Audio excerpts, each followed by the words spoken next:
entenderán. Y para eso lo hice, para que ustedes sepan el porqué. Pero vamos a seguir analizando. Vamos a buscar en la Biblia Apocalipsis capítulo 14, que también nos habla acerca de estos 144,000. Vamos a ver hasta dónde llegar. Mi propósito es dar la mejor orientación a ustedes acerca de los 144,000, para que ustedes lo tengan en su mente. Apocalipsis 14, verso 4, vamos a leer. Hablando de los 100, bueno, leemos el verso 1 para que note usted que está hablando de los 144,000. Dice: y miré, y he aquí el Cordero estaba sobre el monte de Sión, y con él 144,000 que tenían el nombre de su Padre escrito en sus frentes. Ahora sí nos brincamos al verso 4, ya nota usted de qué estamos hablando. Estos son, es decir, los 144,000, los que con mujeres no fueron contaminados, porque son vírgenes.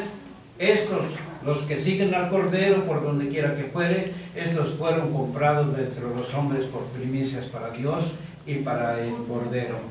Aquí encontramos dos aspectos importantes dentro de estos pasajes. El primero es que los 144,000, ¿qué son allí? Dice, son vírgenes.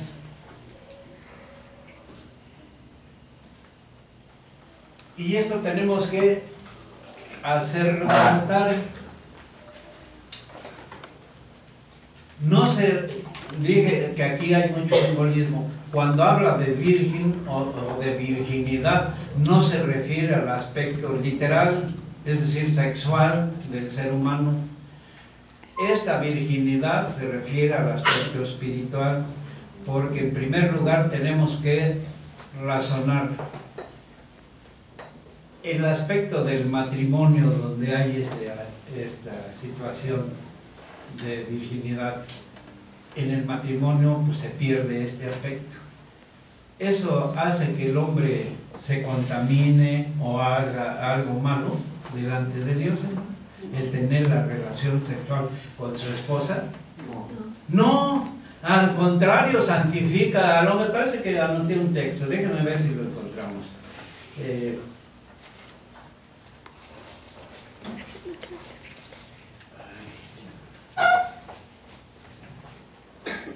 Ustedes lo van a encontrar. A ver, abran su Biblia en Hebreos y me van a buscar donde dice acerca del matrimonio. Es el capítulo 13 de Apocalipsis, en el verso 4. Esto lo hago para hacer notar que dentro del matrimonio no hay nada pecaminoso en el aspecto de la vida sexual. Apocalipsis 13, 4. Estoy dando un poquito de tiempo porque hay hermanos que les cuesta trabajo manejar la escritura todavía y no lo encuentran. ¿Ya lo tiene hermano Conrado? No.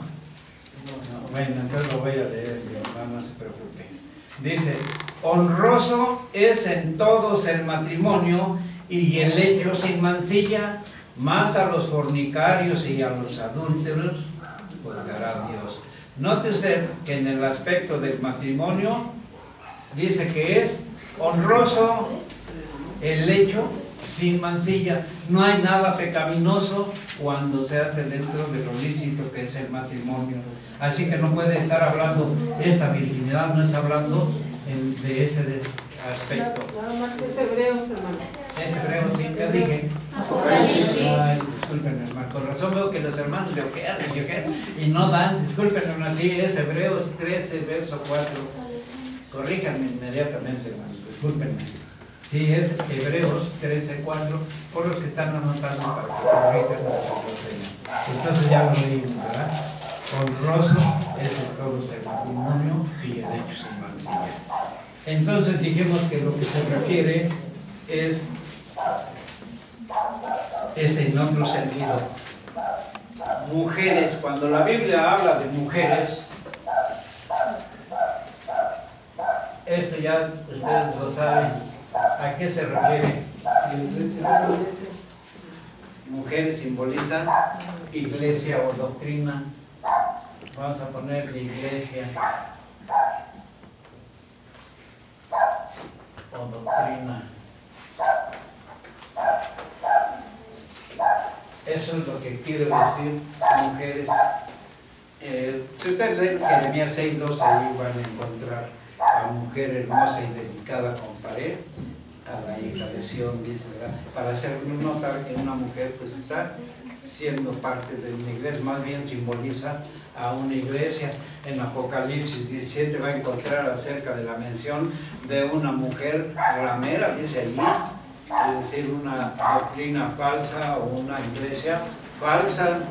Entonces a eso se refiere. Durante el periodo de la predicación de nuestro Señor Jesucristo, ¿a quién les predicó?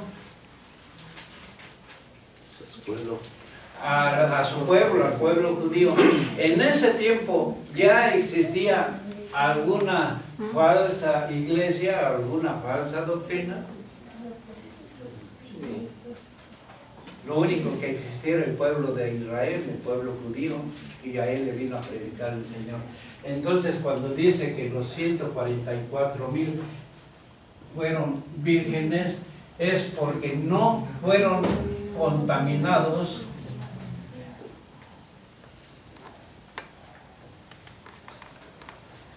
por ninguna doctrina. Recuerden que lo único que había era el judaísmo, y del judaísmo aceptaron a la predicación de nuestro Señor Jesucristo y se convirtieron al cristianismo. Así que estos 144,000 son vírgenes en ese sentido, de que no fueron contaminados con ninguna falsa doctrina, porque recibieron de la viva voz de nuestro Señor Jesucristo el mensaje de salvación. Y allí en el Evangelio de Juan capítulo 1 verso 13, me parece ser, encontramos estas palabras que a veces también son mal aplicadas. Evangelio de Juan capítulo 1 verso 11 y 12. Estoy aprovechando todos los textos para darles una explicación, hermano, que tengan ustedes bases seguras y plenas de la palabra de Dios para rebatir la doctrina que es errónea. Dice el verso 11 y 12, si ya tenemos Juan, Evangelio de Juan, capítulo 1, verso 11 y 12. Dice así: a lo suyo vino y los suyos no le recibieron.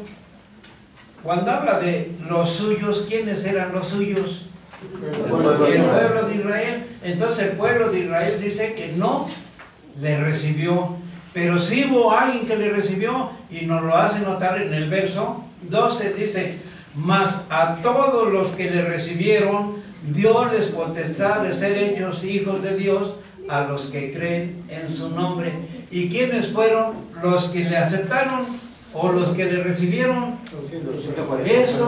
A eso se refiere este texto, y no como a veces nos los aplican, que nosotros, como hemos aceptado, ya somos hechos hijos de Dios. No, este pasaje se refiere exclusivamente a aquellos que les predicó el Señor Jesús, y que muchos le desecharon, la gran mayoría lo desecharon, pero hubo un remanente fiel que le aceptó, y que fueran estos 144,000. Y estos, por eso ya la Biblia los menciona como señalados o sellados, porque ya son los que les dio potestad o autoridad para que en el día postrero puedan ser aceptados como hijos de Dios por medio de la adopción que hablábamos en la mañana. A eso se refiere. Y después tenemos algo también importante para razonar, después de haber visto lo que es vírgenes. Ya notaron ustedes lo que es ser vírgenes, que no fueron contaminados con ninguna doctrina. Ahí en el capítulo 14, 4 que leíamos, nos habla acerca de que estos 144,000 fueron comprados de entre los hombres ¿Por qué, hermanos? A ver, lea su pasaje y lea el final. Dice, estos que siguen al Cordero por donde quiera que fuere, estos fueron comprados de entre los hombres por ¿qué? Primicia. Primicias. Y aquí encontramos algo más que avala nuestra predicación que estamos llevando a cabo en este momento. Porque todos aquellos dicen que hubo gentiles, pues entonces ¿de dónde son primicias? ¿Cómo pueden ser primicias si ya entraron gentiles? Porque las primicias, inmediatamente en nuestra mente, ¿qué entiende usted por una primicia? Lo primero, y en este caso, ¿a quién predicó el Señor Jesús? ¿Ve? Entonces son primeros o son primicias, pues tienen que haber salido precisamente de la predicación de nuestro Señor Jesucristo. Vamos a ver algunos textos para avalar las palabras que estoy diciendo. Vea Mateo 15, 24. Sí, Mateo 15, 24.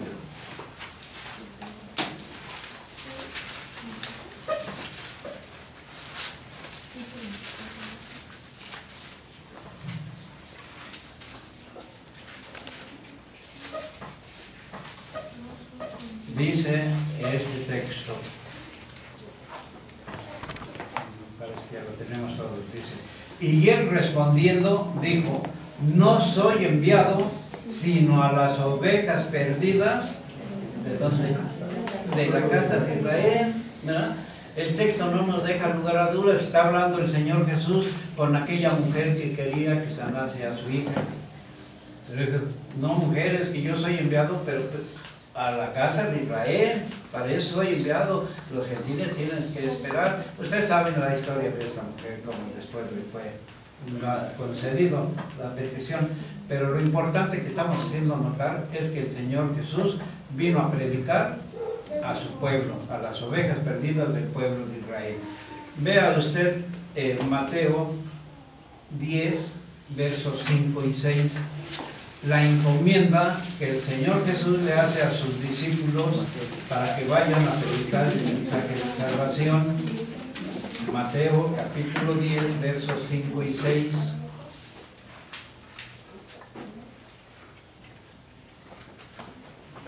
Dice así: a estos 12 envió Jesús, a los cuales dio mandamiento, diciendo, por el camino de los gentiles no iréis, y en ciudades samaritanos no entréis, mas id antes a las ovejas perdidas de la casa de Israel. Esta es la encomienda del Señor Jesús a sus discípulos, y note usted que no les dice que vayan y prediquen a todo el mundo como después fue la encomienda para los discípulos, sino que en este caso le dice que no entren con los gentiles ni con los samaritanos, sino que vayan primero a la casa de Israel. La predicación siempre fue al judío primeramente y después al griego, dice la palabra de Dios. Así que de esta predicación es de donde salieron las primicias. Este término de primicias viene, hermanos, a raíz de que ustedes saben, en los tiempos del Pentecostés, durante esta fiesta, el pueblo judío o el pueblo de Israel tenía que ir a Jerusalén para ofrecer precisamente sus primicias de las siembras. Y las primicias era aquel primer tajo que tomaba aquel que iba a segar, lo más que cogía su mano izquierda y con la derecha le daba el tajo con la hoz, y todo ese manojo que salía de semilla era la primicia, porque era el primer tajo, la primer cosecha, y lo hacían un atado que se llamaba gavilla, y esa gavilla era la que iban y ofrecían en el templo de Jerusalén como primicia de sus cosechas. De allí viene este término de primicias. Las primicias que tuvo nuestro Señor Jesucristo por medio de su predicación es esta gavilla de 144,000. ¿Ven? Noten ustedes Todas estas doctrinas que lo enfocan diciendo que también ahí entraron ya gentiles. ¿Cómo puede ser? La predicación de los gentiles, ¿quién la abrió? ¿Y hasta qué año fue? La abrió el apóstol Pedro. Una vez que fue a la casa de Cornelio y a toda su familia, ahí se abrió la predicación para el pueblo gentil. Corría el año 46, 48, por ese año después de Cristo. Ya el Señor ya tenía tiempo que había muerto. Ya había tenido su cosecha de 144,000 y esas fueron las primicias. Decía la ley en el tiempo de Moisés: no comparecerá ningún varón vacío delante de mí. Tenía que llevar su primicia, su gavilla de los primeros frutos. El Señor Jesús hasta en eso cumplió con la ley mosaica, porque una vez que llegó ante el Padre, tuvo su gavilla que presentar delante de su Padre. ¿Ve?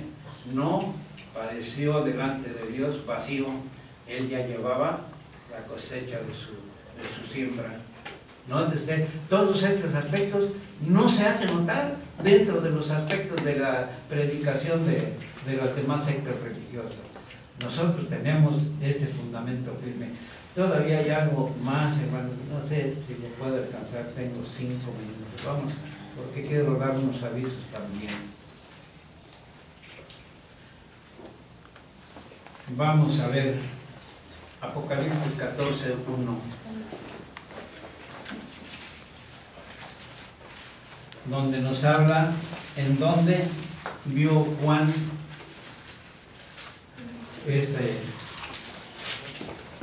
a estos 144,000. Dice: y miré, y he aquí el Cordero estaba sobre el monte de Sión, y con él 144,000 que tenían el nombre de su Padre escrito en sus frentes. Note usted, ¿dónde estaba el Cordero? Sobre el monte de Sión. En el monte de Sión, y dice que con él estaban 144,000. ¿Sabe cuál es la forma de dar explicación a estos pasajes? Dice: el Señor Jesús está reinando con sus 144,000, porque el monte, en la Escritura se nota que el Cordero está con sus 144,000 en el monte de Sión. ¿Y cuál es este monte de Sión? Hacen la pregunta. Pues muy sencillo, vamos a verlo. Vamos a ver Hebreos 12:18. Hebreos 12:18.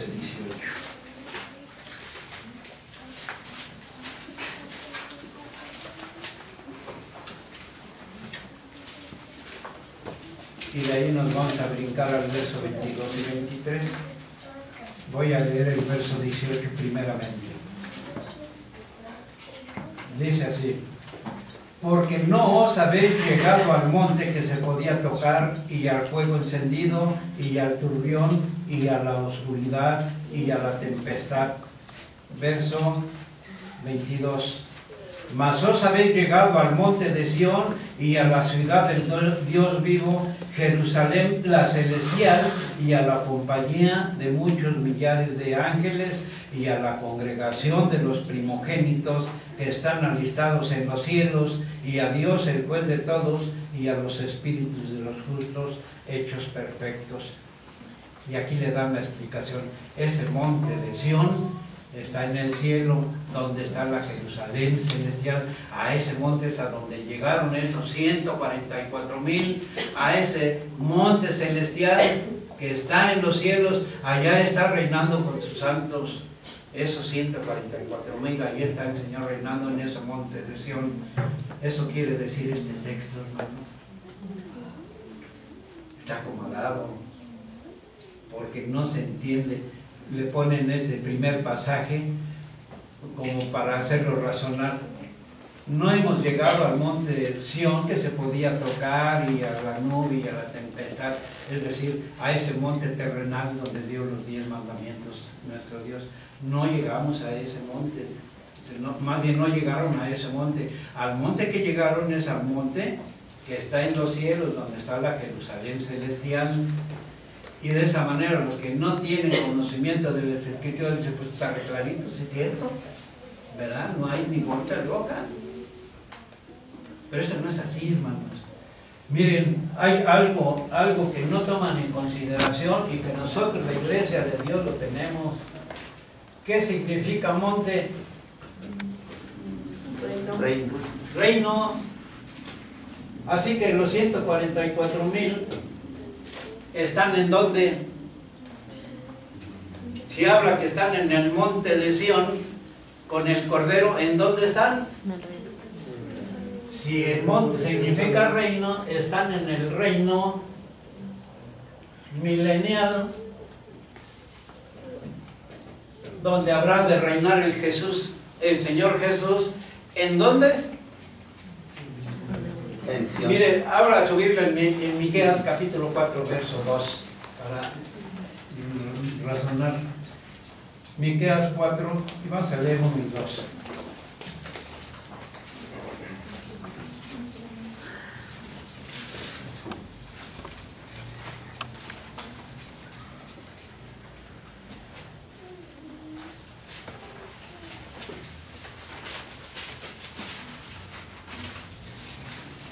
Miqueas capítulo 4 y leemos verso 1 y 2.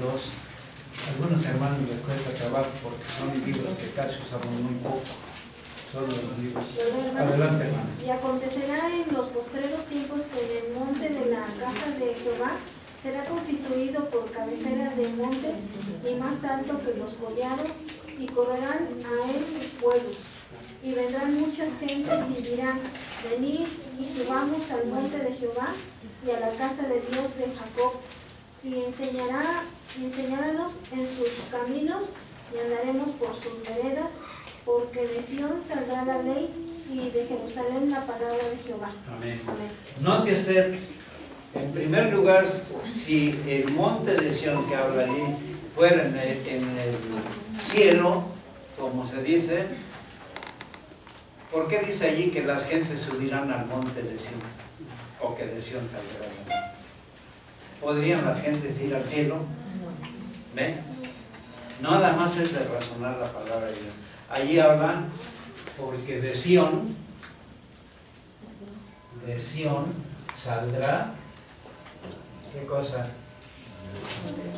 La ley. ¿Por qué de ahí saldrá la ley? ¿En dónde estará reinando nuestro Señor Jesucristo? No dice que en el lugar de su padre, donde reinó David, su padre, no en Sión, en Jerusalén, pero en el castillo, en la fortaleza de Sión, allí es donde estará, en Sión, es donde será la fortaleza de nuestro Señor Jesucristo. Y de Jerusalén, en Jerusalén, ¿a quién le fue prometido? ¿Quiénes estarán ahí? A las 12 tribus les fue prometido. Ahí estará el pueblo de Israel, el encargado. Dice ahí, porque de Sión saldrá la ley y de Jerusalén que saldrá la palabra de Dios. ¿Por qué? Porque el pueblo judío, desde un inicio, ¿a quién le fue conferida la palabra? Nuevamente tendrá que cumplirse. Y esto es en la tierra. La promesa hecha a la Virgen fue que nuestro Señor Jesucristo, ¿cómo dice el pasaje? A ver, vamos a leer, ya se me olvidó el pasaje en la mente. Evangelio de Lucas, y ya se me viene el tiempo. Evangelio de Lucas, capítulo 2. Vea la promesa que le fue hecha a la Virgen María.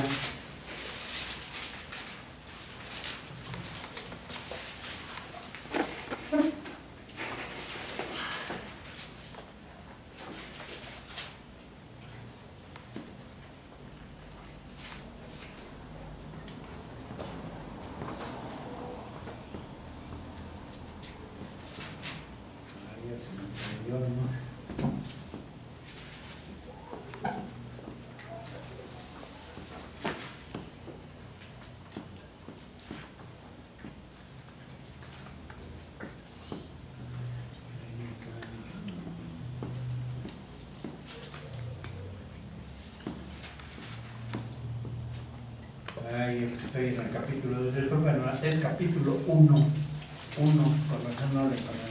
Capítulo 1, verso 31. Note usted la promesa hecha a la Virgen, verso 31 y 32. Y he aquí concebirás en tu seno y parirás un hijo y llamarás su nombre Jesús. Este será grande y será llamado Hijo del Altísimo, y le dará el Señor Dios el trono de ¿quién? David su padre. ¿Y dónde estuvo reinando David su padre? Ya lo dijimos, en la fortaleza de Sión, en la tierra de Jerusalén. Pues esa es la promesa que se le hizo a la Virgen María, que una vez que tuviera a su niño, ese sería llamado grande e Hijo del Altísimo, y que heredaría precisamente el trono de David su padre. Y esto se cumplirá en el tiempo del milenio, cuando el Señor esté reinando con todos sus santos, pero aquí en la tierra, no en el cielo. Cuando habla de la Jerusalén celestial, hermanos, es porque hablábamos del linaje en la mañana. Nosotros dijimos que éramos linaje de ¿quién? De Dios. Pues sí, ¿de quién? De Dios. La iglesia es linaje de Dios, entonces por eso es celestial, por eso se le llama que la esposa del Cordero es celestial, no porque esté en el cielo, sino porque la autoridad o la presencia de Dios está con los suyos. Por eso es celestial, pero son pasajes mal entendidos. No nos queda mucho tiempo para explicar todo este aspecto, pero espero que algo les haya quedado en su mente, ¿no? Ya el tiempo se nos vino encima y yo necesito dar algunos avisos. Aquí le dejamos. Hay más cosas. Yo creo que la siguiente semana vamos a redundar mejor, darle un acontecimiento mejor a esta predicación para que quede bien redundable, y vamos a explicar el por qué la Jerusalén celestial y todo ese aspecto. Que el Señor les bendiga, hermanos. Pásalo.